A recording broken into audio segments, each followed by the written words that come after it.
কেমন আছো বন্ধুরা? আজকে কেচকি মাছ দিয়ে বরবটি দিয়ে রান্না করব। পেঁয়াজ দিচ্ছি আগে, তারপরে এখানে হলো না রসুন আর আদা বাটা ফ্রিজিং করা ছিল, হলুদ মরিচ ধনিয়া দিয়ে দিলাম, লবণ দিয়ে দিলাম,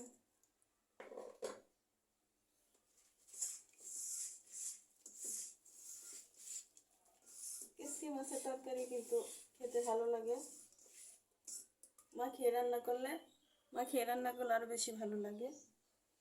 মাখিয়ে রান্না করবো আজকে, দেখতে থাকো তোমরা। তেল দিয়ে দিলাম,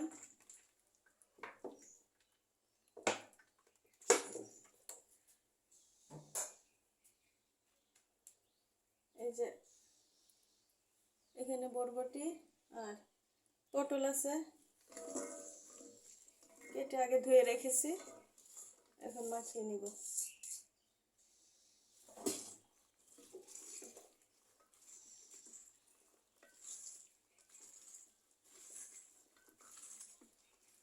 গুঁড়া মাছ সাধারণত মাখিয়ে রান্না করলে ভালো লাগে,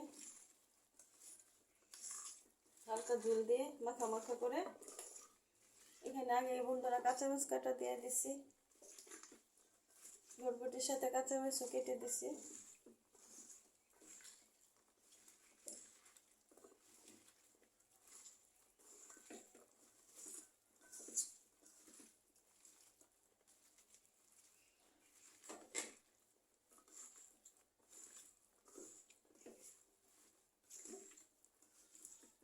আমার মাখিয়ে রান্না করতে ভালো লাগে বেশি, তাই আমি বেশিরভাগ রেসিপি তোমরা দেখো যে আমি মাখিয়ে রান্না করি,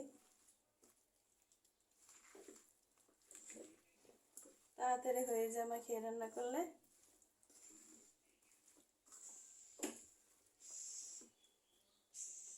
এখন ঝোল দিয়ে দিচ্ছি একটু, দিয়ে পরে ঢেকে দিব।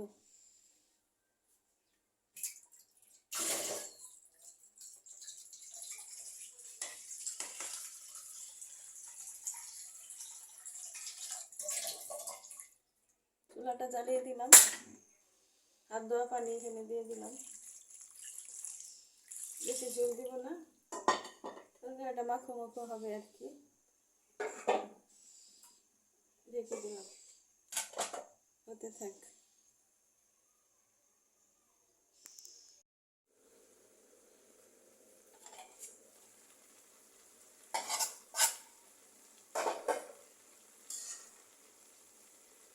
বন্ধুরা রান্নাটা প্রায় হয়ে গেছে,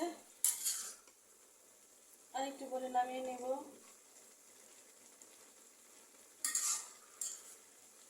আমার রান্নাটা কেমন হয়েছে কেচকি দিয়ে বরবটি তোমরা একটু কমেন্ট করে জানাবে।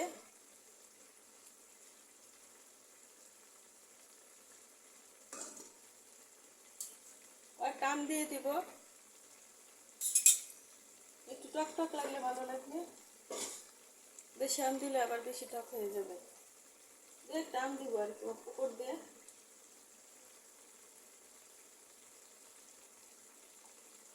কাঁচামরিচ আগে দিয়েছি বন্ধুরা, তারপর আর কয়টা কাঁচামরিচ দিয়ে দিই, গুঁড়া মাছের তরকারিতে কাঁচামরিচ বেশি দিলে ভালো লাগে।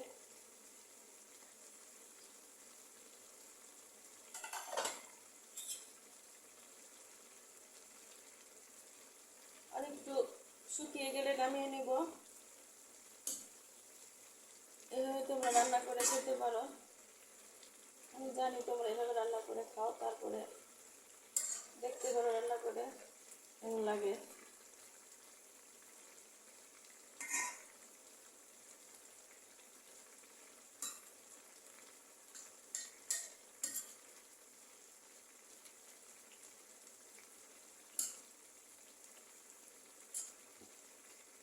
সবাই একটা লাইক দিবেন, কমেন্ট করবেন, শেয়ার করবেন। নতুন যারা আমার চ্যানেলটি ভিজিট করবেন তারা সাবস্ক্রাইব করে পাশে থাকবেন, যদি একটু ভালো লাগে আমার রান্নাটা।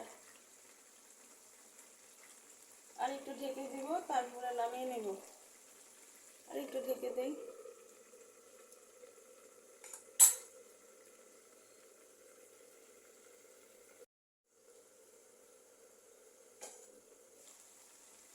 বন্ধুরা, রান্নাটা হয়ে গেছে, কেসকি মাছের তরকারি।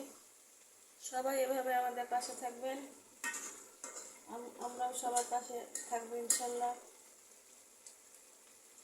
আসসালামু আলাইকুম, ভালো থাকবেন সবাই।